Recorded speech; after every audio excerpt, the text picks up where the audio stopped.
E se o Corinthians não tivesse ganhado a Libertadores de 2012? E se aquele grito que ecoou no Pacaembu tivesse morrido na garganta de milhões? E se o gol que mudou tudo simplesmente nunca tivesse acontecido? Durante décadas, a Libertadores foi uma sombra que seguia o clube. Um fantasma invisível, mas sempre presente. O Corinthians crescia, vencia, se reinventava, mas sempre carregava o peso de não ter a taça mais desejada da América. E então veio 2012, o ano que na história real mudou tudo. Mas aqui, neste universo paralelo, algo sai do roteiro. E se, naquele jogo final, o destino tivesse piscado por um segundo? E se a bola tivesse escolhido outro caminho? E se o herói tivesse falhado? Porque às vezes não é a derrota em si que destrói um clube, é o que vem depois dela. O Corinthians não era apenas um time buscando um título, era uma nação cansada de ouvir piadas, provocações, ironias. Não tem Libertadores. Essa frase ecoava como um lembrete cruel de algo que parecia inalcançável. E o mais perigoso não era o que os rivais diziam, era o que começava a se infiltrar na mente do próprio torcedor. Mas e se em 2012 tudo tivesse dado errado? O jogo começa, o estádio pulsa,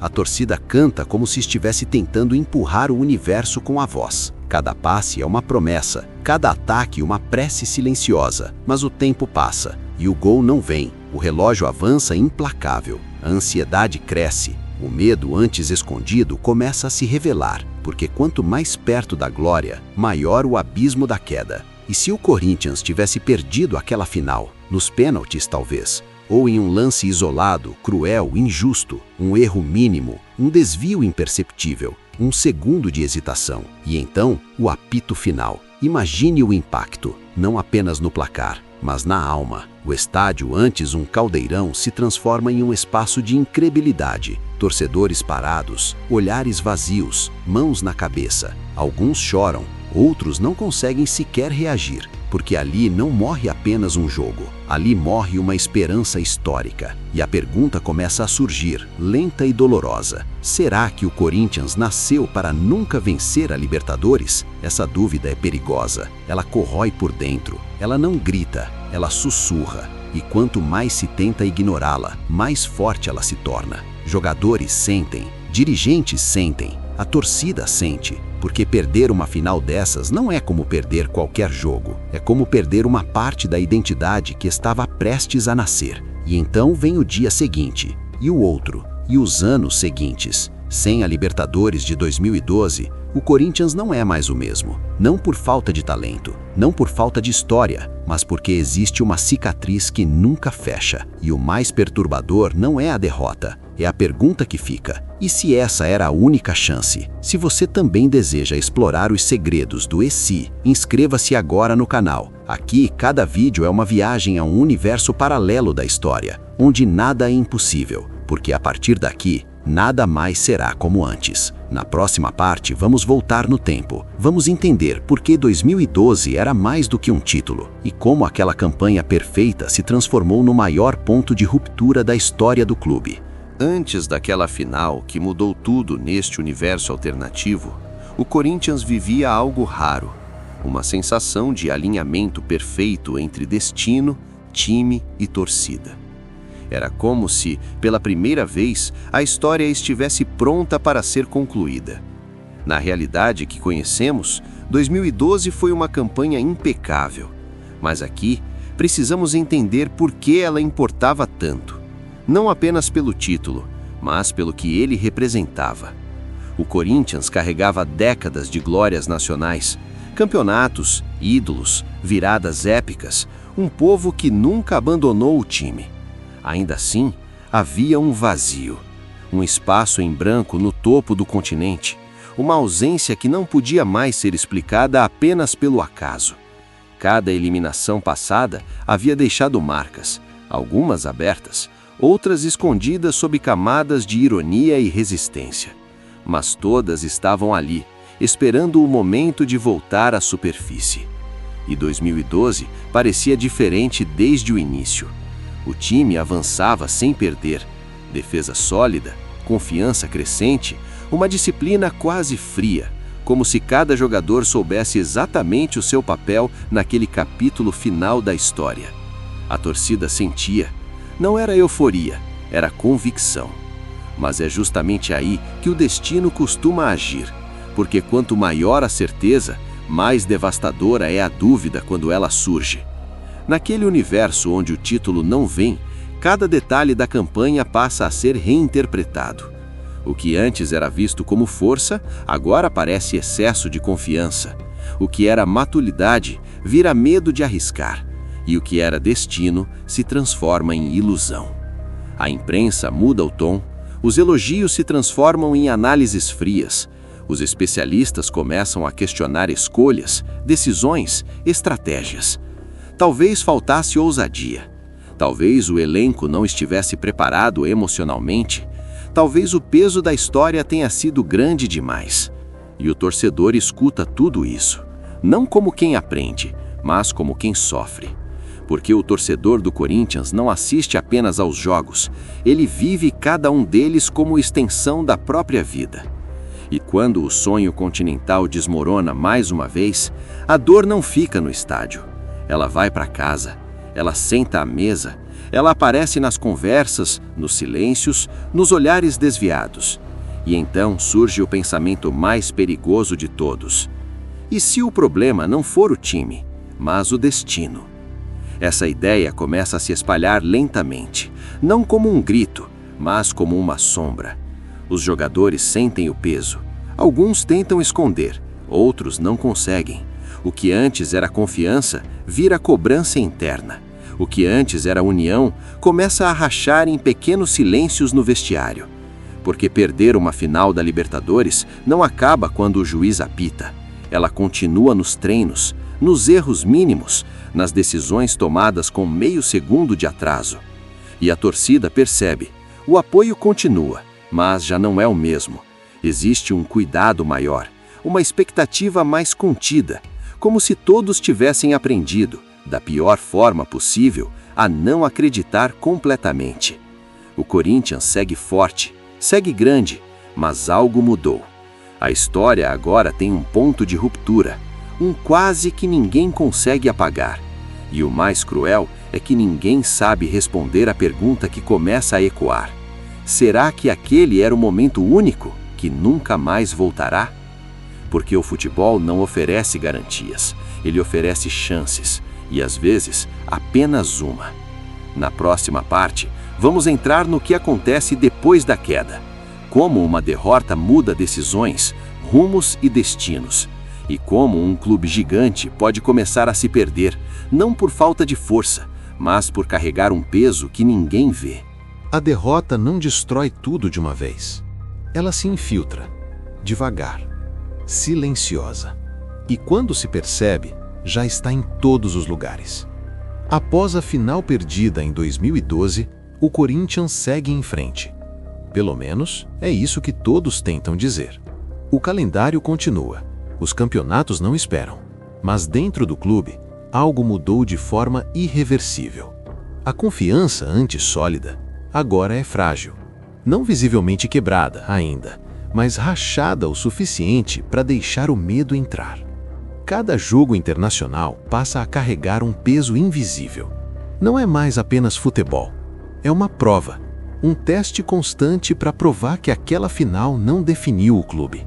E é exatamente aí que mora o perigo. Porque quando um time entra em campo para provar algo, ele já não joga livre. As decisões se tornam mais cautelosas. O passe que antes era arriscado agora é segurado. O chute de fora da área é evitado. O erro passa a ser temido mais do que a vitória é desejada. E o torcedor sente isso. No começo ele tenta negar.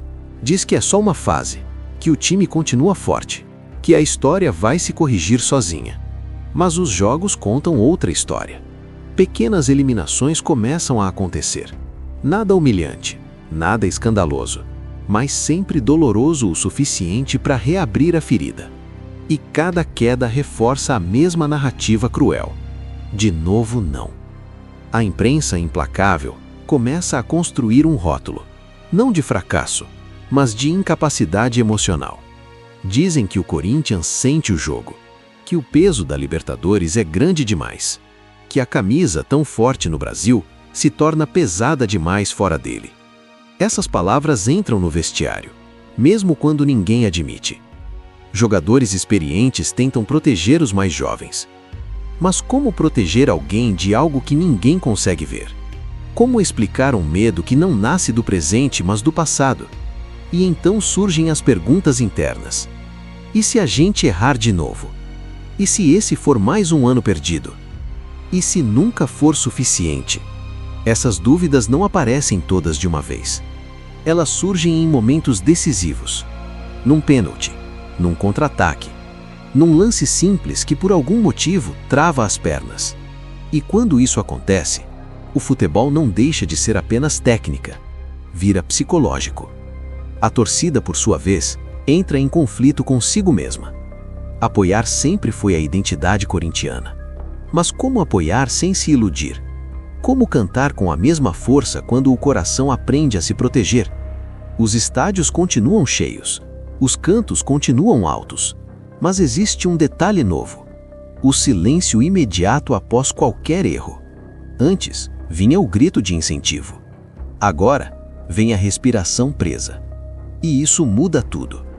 O Corinthians gigante passa a carregar um paradoxo. É temido pelos adversários, mas começa a duvidar de si mesmo. E o mais cruel é que ninguém sabe exatamente quando isso começou. Porque não existe um momento exato em que a confiança acaba. Ela simplesmente vai embora. E quando o clube se vê novamente diante de uma grande decisão continental, algo diferente acontece. Não é o adversário que assusta, é a lembrança.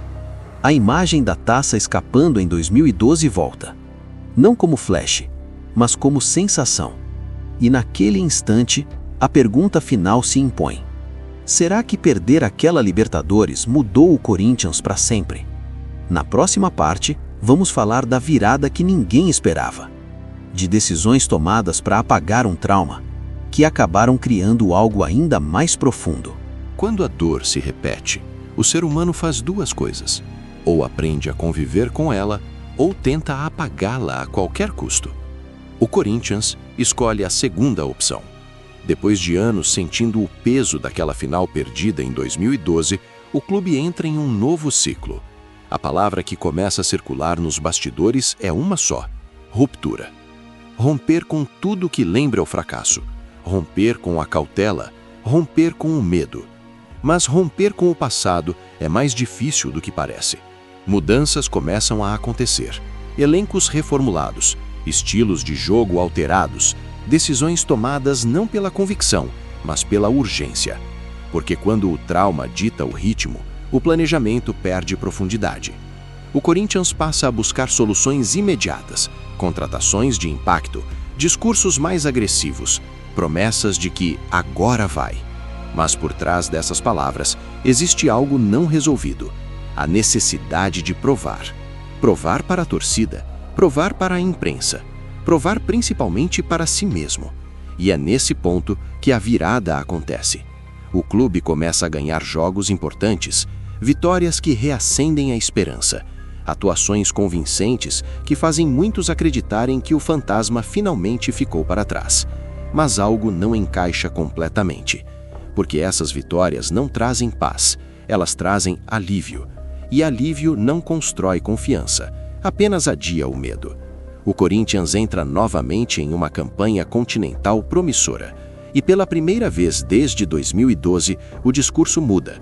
Não se fala mais em trauma, não se fala mais em passado, mas o silêncio também fala. Nos momentos decisivos, o time joga com intensidade, mas não com leveza. Cada gol é comemorado como se fosse uma libertação, cada erro vivido como uma ameaça iminente. E então chega o jogo que simboliza tudo. Uma partida grande, adversário forte, estádio cheio, clima de decisão. O Corinthians começa bem, domina, pressiona, cria chances, mas não mata. E no futebol, quando não se mata, o passado costuma cobrar. Um erro isolado, um contra-ataque, um gol sofrido. Nada muito diferente do que já aconteceu antes, mas a reação é diferente. O time sente, a torcida sente, o estádio muda de energia. Não é vaia, não é protesto, é algo pior. É É o reconhecimento silencioso de um roteiro conhecido. E naquele instante, todos entendem algo perturbador. Não importa quantas mudanças tenham sido feitas, não importa quantos jogadores tenham passado, a ferida de 2012 ainda está ali, e a tentativa de apagar o passado apenas o tornou mais profundo. Essa é a virada dramática. O Corinthians percebe que fugir da dor não a elimina, ela apenas se transforma. E o dilema surge com força total: continuar tentando esquecer ou finalmente encarar o que foi perdido? Porque existe uma verdade difícil de aceitar. Algumas histórias não se reescrevem sem serem compreendidas. Na próxima parte, veremos o momento em que o clube precisa decidir quem realmente é e o preço que terá de pagar por aquilo que nunca conquistou. Chega um momento em que não dá mais para fugir, nem para fingir, nem para adiar.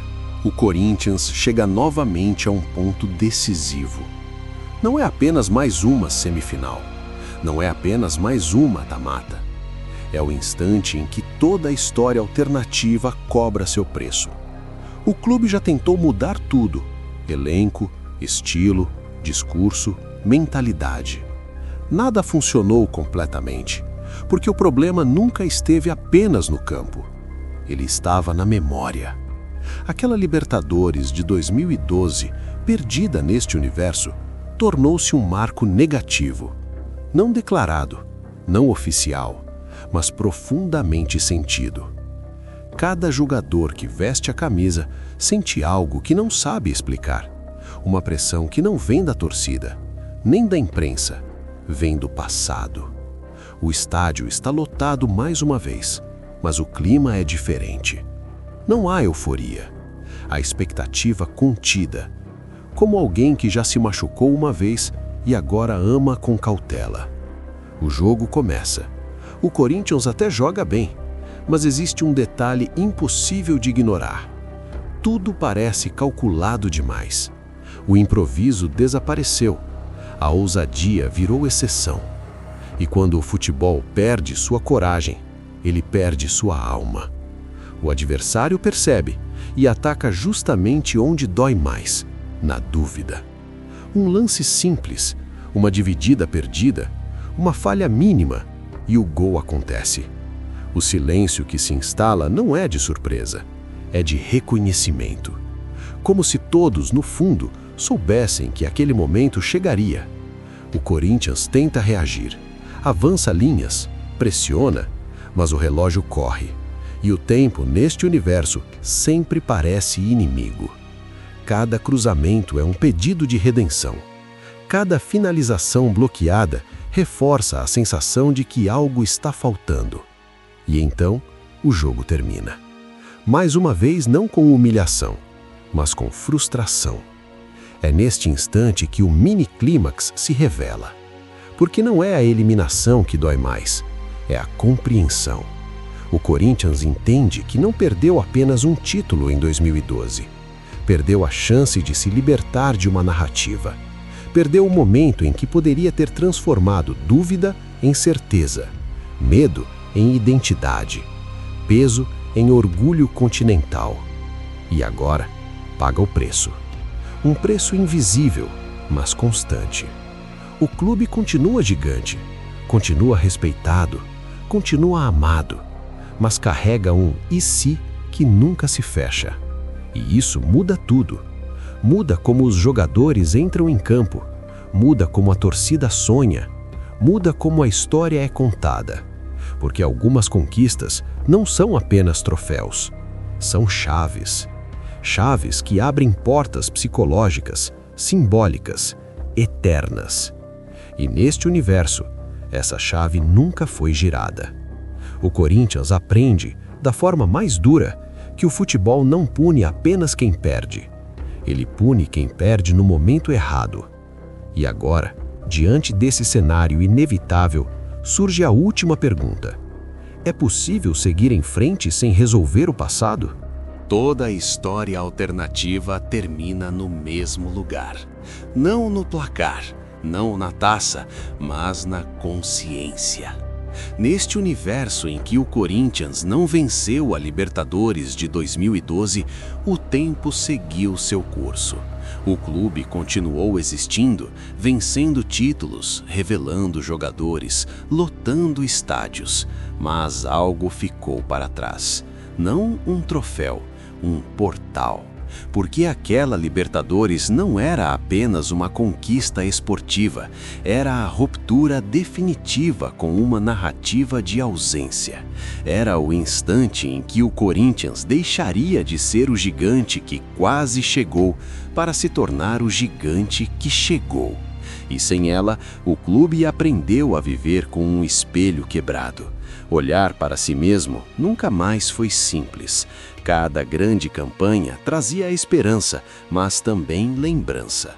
Cada vitória internacional vinha acompanhada de uma pergunta silenciosa. E se fosse naquela final? A torcida amadureceu de um jeito diferente, menos inocente, mais resistente. Aprendeu a amar sem garantias, porque quem perde um sonho no momento exato nunca mais sonha da mesma forma. E talvez essa seja a maior diferença entre os universos. Na história real, 2012 libertou o Corinthians. Neste universo alternativo, 2012 o ensinou a suportar. Não é menor, não é fraco, mas é diferente. Carrega uma grandeza melancólica, uma força construída na ausência, não na conquista. E isso levanta a última reflexão. Será que os títulos nos fazem maiores ou será que são eles que nos permitem finalmente descansar? O futebol, assim como a vida, é feito de instantes irrepetíveis, e quando um deles passa, não há replay.